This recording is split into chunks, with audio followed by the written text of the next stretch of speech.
कि माई बिना सुनाए बाबू लागे ना हो जियावा।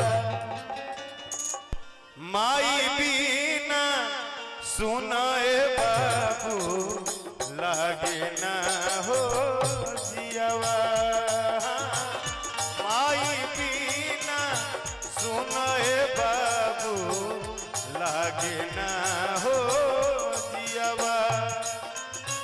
घर के अजोरिया माई होई, घर के अजोरिया माई होई, बारेली हो दियावा।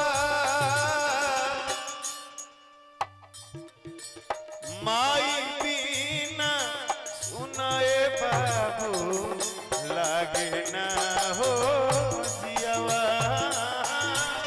माई बिना सुनाए बाबू लागे नहीं जियावा।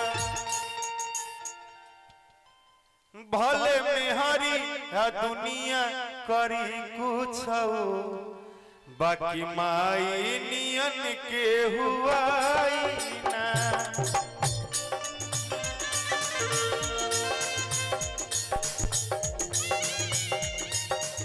देखिए क्या है, एक तो चंदन भैया दो बात समझिए, मंच पे जब ऐसा गीत हो तो बहुत इमोशनल नहीं होना चाहिए, क्योंकि आप भी रोएंगे हम भी रोएंगे और माँ शब्द ऐसा है कि हर आदमी इमोशनल हो जाता है।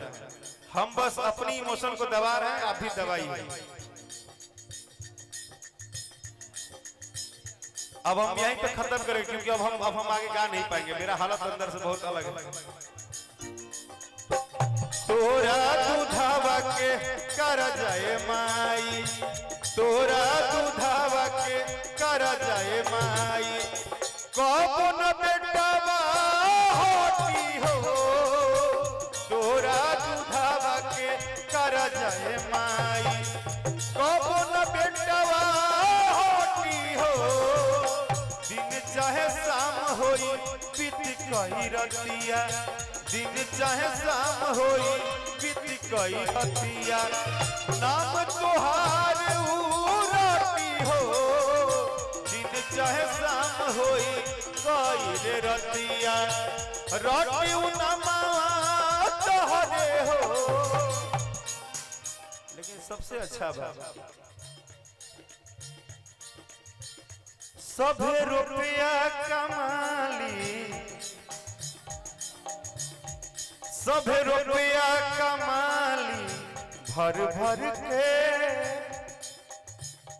सभे रुपया कमाली भर भर के, बाकी माई सजावे ले सब घर के, सब घर के। सब रुपया कमाली भर भर के, भर भर के, बाकी माई सजावे ले सब घर के। हाँ, सब घर के। ये एक इतना अच्छा लाइन है कि आप लोग को कान में आवाज आएगा तो सुनिएगा क्यों।